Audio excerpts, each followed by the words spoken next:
Hoje eu quero te apresentar essa ferramenta aqui que eu utilizo com os meus alunos lá no curso de loteamentos. Essa ferramenta é muito útil para a gente fazer o desenho do nosso produto. E com essa ferramenta que eu vou te apresentar nesse vídeo, vou colocar um link aqui na descrição também, você vai ver como isso inverte a lógica do mercado imobiliário. Geralmente, as empresas que têm um pouquinho mais dinheiro no caixa ou estão fazendo um projeto um pouquinho maior ou querem melhorar as suas práticas, uma das coisas que essas empresas investem dinheiro é em fazer uma pesquisa de mercado. E eu acredito que uma das minhas grandes bandeiras aqui na internet é que eu não acredito em pesquisa de mercado. Eu acho que os resultados de uma pesquisa de mercado não são confiáveis e não são úteis para a nossa tomada de decisão. E, na minha visão, isso aqui é verdade, pelo menos nas pesquisas qualitativas, que são aquelas pesquisas em que a gente entrevista as pessoas. Eu não acredito que uma conversa entre um pesquisador, um entrevistador e um possível cliente vai proporcionar resultados que são inteligentes. Essas pesquisas funcionam mais ou menos dessa maneira. Você contrata uma empresa e essa empresa recebe um escopo de trabalho que é entrevistar tantas pessoas na região de influência do seu empreendimento. E aí os pesquisadores vão até as ruas, vão até as casas, os apartamentos, conversar com as pessoas e obter essas informações. Então, se pergunta para o seu provável cliente, olha, qual que é o tamanho de um lote ideal para você? Qual que é o tamanho de um lote que seria agradável para você? Ou você tem a intenção de comprar um lote dentro dos próximos meses? Ou quanto você estaria disposto a pagar por esse lote? Ou então, o que não pode faltar como atributo desse empreendimento?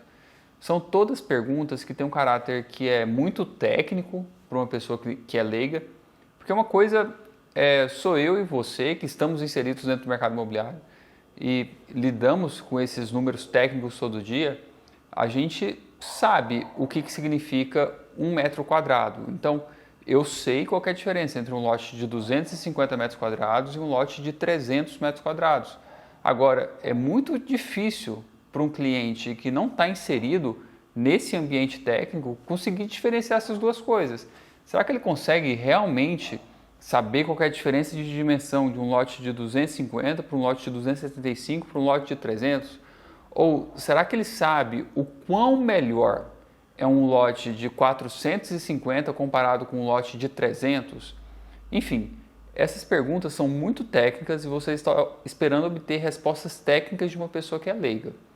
E a gente entra ainda em um segundo problema, que é uma coisa que eu chamo de viés introspectivo. Quando a gente faz uma pergunta diretamente para uma pessoa, a gente normalmente não recebe uma resposta direta, mas sim uma resposta abstrata sobre o que aquela pessoa gostaria de ser. Então, se você pergunta para essa pessoa se ter ciclovia no empreendimento é uma coisa importante, ela imediatamente vai dizer que é importante, porque ela se preocupa com a qualidade de vida dela, ela se preocupa em ter uma vida saudável, ela se preocupa em chegar em casa do trabalho mais cedo e dar uma volta de bicicleta. O que pode ser verdade, mas normalmente quando a gente faz uma pergunta desse tipo para a pessoa, a gente está influenciando uma resposta. Esse, inclusive, é um dos desafios da pesquisa científica. Lá, quando os pesquisadores estão de fato buscando respostas que tenham validade científica, eles ficam batalhando contra esse viés introspectivo. Eles ficam batalhando contra a inserção de possíveis respostas nas perguntas que a gente está fazendo. E aí entra também as pesquisas de intenção de compra, que é quando a gente pergunta para o cliente, fala assim, olha, você tem a intenção de comprar, ou qual que é o valor, ou você pretende comprar? Essas perguntas são péssimas, porque as pessoas podem te responder que elas têm a intenção de comprar, mas será que elas estão comprometidas com a resposta que elas deram? Você foi lá e pesquisou o mercado e tantas pessoas disseram que tinham a intenção de comprar. Será que lá na hora que você disponibilizar o seu produto para venda, baseado nessas respostas, essas pessoas irão comparecer no seu stand de vendas para te dar dinheiro em troca do seu produto imobiliário? Eu acredito que isso é muito arriscado. Na minha visão, a pesquisa de mercado é uma terceirização de responsabilidade. A responsabilidade por entender como é que é o mercado imobiliário, interpretar o mercado e tirar de lá um produto de qualidade para ser vendido e ser lucrativo é do empreendedor. E aí, como essa é uma responsabilidade muito grande, a gente fica com vontade de compartilhar essa responsabilidade ou compartilhar esse risco. A gente vai lá e contrata uma empresa para fazer uma pesquisa de mercado na tentativa de encontrar uma resposta melhor. Só que, na minha visão, as respostas que essa empresa de pesquisa de mercado está te fornecendo não respondem o seu real problema. O real problema ele não vem por meio de pesquisa, muito menos por meio de uma pesquisa que seja qualitativa. Então, como é que a gente resolve esse problema? A gente resolve esse problema por meio dessa ferramenta que eu vou te apresentar aqui hoje. Eu coloquei o nome nessa ferramenta de ficha do cliente ideal. Mas não fui eu que criei essa técnica. Essa já é uma técnica consagrada no mundo dos negócios. Em inglês, ela tem o nome de Ideal Customer Profile. Qual que é a ideia para o preenchimento dessa tarefa aqui, dessa ferramenta? É o seguinte, você recebeu a oportunidade de uma área, você vai fazer um loteamento e você foi apresentado a uma gleba, ou essa gleba já está na sua família há tantos anos, mas você vai fazer um desenvolvimento imobiliário em uma propriedade. Normalmente é essa sequência. Primeiro a gente recebe uma oferta, então a gente vai decidir o que a gente faz lá em cima. Ao longo da sua experiência aqui dentro do mercado imobiliário, você vai desenvolver e vai melhorar essa sua habilidade de interpretação da propriedade. Na minha visão, cada área tem uma resposta certa. Dentro de cada área existe um empreendimento que será ideal, mas eu estou limitando aqui para esse vídeo para os empreendimentos de parcelamento solo. E aqui eu vou também limitar ainda mais para os loteamentos e os empreendimentos fechados, ou loteamento de acesso controlado ou condomínio de lotes. Então, basicamente, você tem duas opções. Ou você vai fazer um loteamento aberto ou um loteamento que seja fechado. E dentro dessas duas opções existem infinitos atributos. Nem todos os loteamentos abertos são iguais. Existem loteamentos abertos que são bons e loteamentos abertos que são ruins. E também nem todos os loteamentos fechados são iguais. Existem também produtos bons e produtos ruins. Ao longo dos anos, você vai conseguir ter essa capacidade mais refinada, que é, olhando para uma área, o que seria ideal construir ali em cima? Ou melhor, que é a pergunta que a gente tenta responder agora com essa ferramenta, qual é o tipo de cliente ideal para esse produto aqui?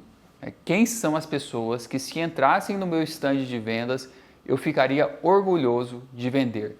Tipo assim, não precisa entrar mais ninguém, eu não preciso volume de pessoas dentro do meu stand de vendas, porque se essas pessoas estiverem entrando pela porta, eu estarei vendendo com facilidade, porque elas alinham com a minha visão de produto para essa área e alinham com a minha visão de cliente. Então, essa é a pergunta que essa ferramenta vai responder. Quem é o seu cliente ideal? E você vai ver que, ao fazer o preenchimento dessas perguntas, você vai tendo várias ideias ou você vai criando vários atributos de produto e também vai clarificando aí na sua cabeça, vai tornando claro na sua cabeça onde é que você vai fazer marketing, quais são os seus canais, quais são os seus meios de comunicação. Então, vamos aqui passar pergunta a pergunta para a gente entender mais ou menos qual que é o objetivo dessa ferramenta. Então, a primeira pergunta que eu coloquei aqui é se ele frequenta a igreja no domingo.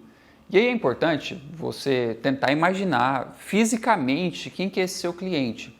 Se possível, você dá até um nome para o seu cliente, mas ele vai na igreja domingo? Se ele vai na igreja de manhã ou ele vai na igreja à noite? Ele é evangélico, ele é católico, ele é espírita, porque eu acredito que essas são as nossas 3 principais religiões. E aí, com base nisso, você vai modelando esse núcleo familiar, essas pessoas que irão comprar o seu produto, e você vai modelando o seu produto e sua comunicação também. Então, a próxima pergunta é se ele frequenta algum restaurante. E aí, você já olha para o hábito de consumo desse cara.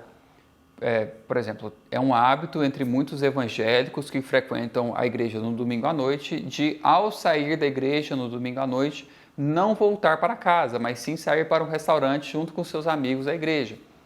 Então, se o seu cliente faz parte desse grupo, a minha pergunta para você é qual que é o restaurante que ele frequenta. Você está pretendendo lançar um empreendimento numa região, nesse lugar, nessa cidade. Essa cidade vai ter alguns restaurantes, vai ter uns restaurantes mais interessantes do que os outros, e o seu cliente frequenta um tipo de restaurante. Qual que é esse restaurante? Lá nesse restaurante, qual que é o ticket médio? Quanto que ele paga por pessoa para frequentar esse restaurante? E aí que a gente já tem uma oportunidade, que é o seguinte, neste restaurante, existe algum espaço publicitário que você possa comprar? Você pode, por exemplo, comprar um cardápio novo para o restaurante inteiro e colocar a logomarca do seu empreendimento nesse cardápio novo. Você pode comprar uma televisão e deixar essa televisão passando alguns vídeos e entre esses vídeos que passam na televisão passa também o anúncio do seu empreendimento. Ou então, se um dia você for fazer a festa de lançamento ou fazer algum evento para os seus clientes, você vai chamar esse restaurante para fazer o buffet do evento, porque é um restaurante que é famoso entre o seu público-alvo. Você está percebendo que desse jeito a gente consegue modelar nossa comunicação e também modelar o produto de acordo com a necessidade ou de acordo com a especificidade de quem é o nosso cliente? A próxima pergunta é se ele bebe álcool e se ele prefere vinho ou cerveja. Isso aqui é importante porque você vai definir quem que é seu cliente. O cliente que gosta de cerveja, normalmente ele não dá valor para vinhos, por mais caro que o vinho seja, porque a festa dele acontece na cerveja. Da mesma maneira, o cliente que gosta de vinho, ele acha que a cerveja talvez seja uma coisa que não tenha valor, por mais que o comportamento seja oposto. Ou ainda, se você está mirando num público de determinada religião, pode ser que esse pessoal não beba vinho. Então, na hora de você pensar num brinde do seu empreendimento, numa ação promocional do seu empreendimento, você vai ir para o lado que você acha que o seu cliente se enquadra. Não adianta você querer dar um tiro para todos ou falar assim, não, é chique dar vinho, todo mundo gosta de vinho. Pode ser que sim, mas desse jeito você acaba não agradando um tipo de pessoa que pode ser que seja o seu cliente ideal. Daí, as próximas perguntas são sobre o arranjo familiar, que é se ele é casado ou não e se ele tem filhos ou não. A minha crítica aqui para esse ponto, normalmente, ela é específica para quem vende empreendimentos de construção. Que é assim, a gente está passando recentemente por uma atualização no modelo de família aqui no Brasil. As famílias estão tendo cada vez menos filhos. Inclusive, existem famílias que não têm filhos. Então, a gente não tem a necessidade de ter tantos quartos numa casa ou num apartamento. As casas e os apartamentos podem ter menos quartos e menos banheiros porque tem menos pessoas morando ali. Mas isso não significa que essa casa e esse apartamento precise ser pequeno, porque a gente acaba que fica muito acostumado com esse ponto, que é a área construída do imóvel ser proporcional à quantidade de quartos que tem naquele imóvel. Então, se eu quero um apartamento que tem uma cozinha mais confortável, eu necessariamente precisarei ter um apartamento com mais quartos. Mas eu não precisava de mais quartos, eu precisava de uma sala maior. Ah, mas aí o cliente pode fazer uma reforma? Sim, o cliente pode fazer uma reforma. Mas você não está vendendo uma solução, você está vendendo um problema.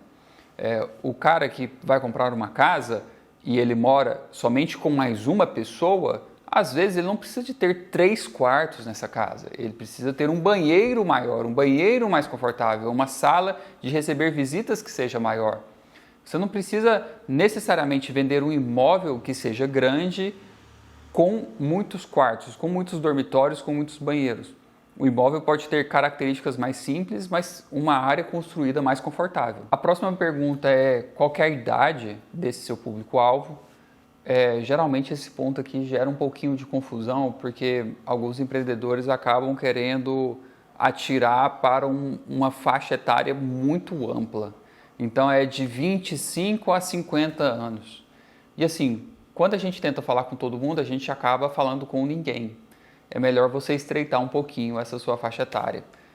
É entre 35 e 38 anos, é um casal, e aí cada pessoa nesse casal ganha tantos reais, ou esse casal tem filhos ou ele não tem filhos, mas se você estreita o seu público-alvo, quanto mais afunilado for esse seu perfil de cliente, mais fácil vai ser você montar uma estratégia de comunicação. Vai ser mais fácil você montar um produto para esse seu cliente. E aí entra nos hábitos digitais dele, se ele utiliza um iPhone ou se ele utiliza um Android, e se ele prefere utilizar um Instagram ou o TikTok. Para responder isso aqui, você tem que tomar muito cuidado. É muito fácil você responder aqui se iPhone ou Android, Instagram ou TikTok, baseado nos seus próprios hábitos de consumo. Por exemplo, se você acha que um iPhone é caro ou se você acha que as pessoas não deveriam comprar um iPhone, você pode achar que seus clientes estão todos lá no lado do Android.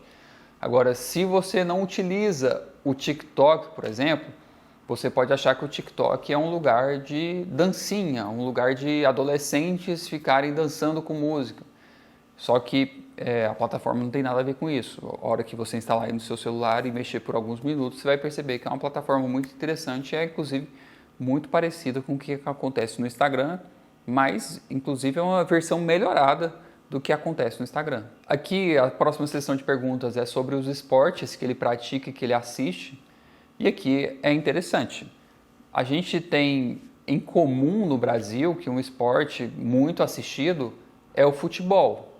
Todo mundo assiste futebol, mas eu pessoalmente, eu Daniel, não assisto futebol, não acompanho futebol. Eu gosto de assistir tênis. Então, se você me perguntar sobre qualquer torneio de tênis que está acontecendo em qualquer lugar do mundo, um ATP 250, eu vou saber quem que vai jogar, como é que estão os placares, quem que foi para a semifinal, quem que foi para a final, porque eu acompanho esse esporte. Da mesma maneira, eu conheço um monte de gente que acompanha um monte de outros esportes e não acompanha futebol. E é importante você parar de fazer essas generalizações. Realmente, o futebol é um dos esportes, aliás, o futebol é o esporte mais assistido do mundo. Eu não sei se ele é o esporte mais assistido do mundo, ou se ele é o segundo na lista, ou se é o inverso, se o cricket é mais assistido e o futebol é o segundo na lista, enfim. Mas o futebol é um desses esportes que é mais assistido no mundo e se você falar que o seu cliente assiste futebol, provavelmente você vai estar certo porque a estatística está do seu lado. Mas esse tipo de generalização não é inteligente. Mas ok, entra o próximo passo que é se ele pratica um esporte. Porque se ele pratica um esporte, esse é o esporte que você vai inserir dentro do seu empreendimento, mesmo que o seu empreendimento seja aberto. É relativamente barato você, num loteamento aberto, montar, por exemplo, um campo de futebol. Apesar de eu achar que o futebol não seja a resposta certa. Ou que o seu cliente jogue, por exemplo, beach tênis. Você faz ali uma arena de beach tênis. Ou que ele joga futevôlei, que é inclusive, se eu não me engano, no mesmo tipo de quadra. Ou que ele joga tênis, ou que ele pratica natação. Você vai entrar dentro do mundo dos esportes do seu cliente. Por exemplo, eu pratiquei natação durante muitos anos. E eu tenho uma opinião sobre aquelas piscinas de raia que tem em prédios ou que tem em condomínios. Sabe aquela piscina de raia de 20, 25 metros com apenas uma raia? E essa opinião é compartilhada por muitos dos meus amigos que são nadadores. Que é o seguinte, ninguém que nada de verdade, ninguém que treina natação gosta de nadar numa piscina de raia. Essa piscina de raia é extremamente turbulenta. Não dá para você fazer um treino inteiro numa piscina de uma única raia.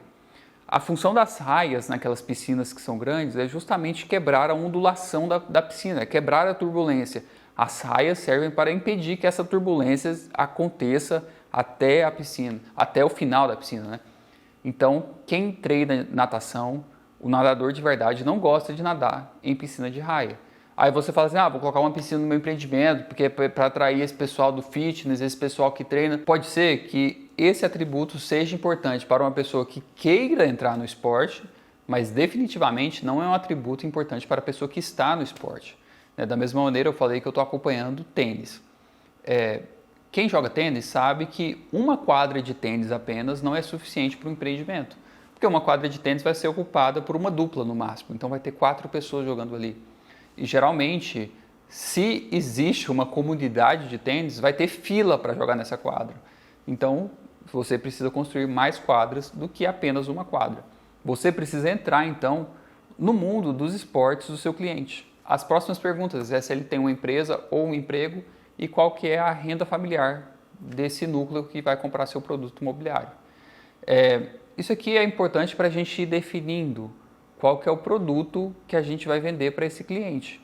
Então, a gente responde qual que é o tamanho do imóvel que ele reside atualmente, porque a partir daí a gente pode fazer a conta de trás para frente e descobrir qual que é o tamanho do lote e então entender se ele tem carro, caminhão, caminhonete, moto, para entender também qual que é o tamanho do produto que ele precisa comprar.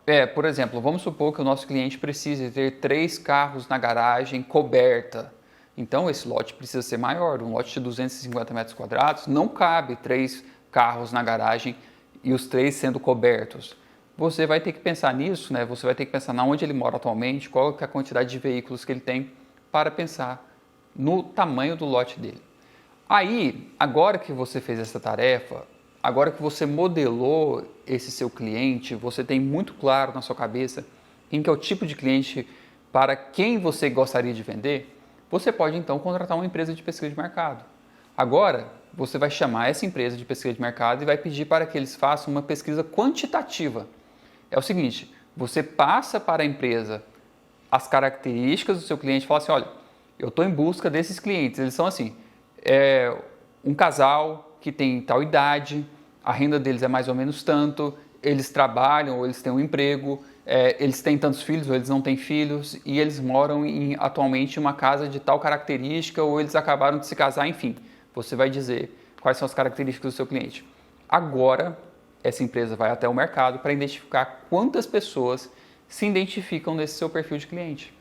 Agora, a empresa de pesquisa de mercado é útil. Ela vai chegar para você e vai falar, olha, aqui dentro desse município, ou aqui dentro dessa microrregião, existem 3.750 famílias que se encaixam nesse perfil de potenciais clientes. Aí você pensa, eu tenho 3.750 famílias, eu estou lançando aqui 250 lotes, eu tenho coragem de ir para o mercado. Existe demanda para o meu produto imobiliário. Entendeu como é que funciona? A pesquisa de mercado que é qualitativa, que te dá respostas, essa eu não acredito, mas aquela que é quantitativa, baseado no perfil de cliente que você, empreendedor, elaborou, essa eu acredito que tem muito valor. Bem, eu espero que você tenha gostado desse material aqui, desse vídeo, e te encontro numa próxima oportunidade.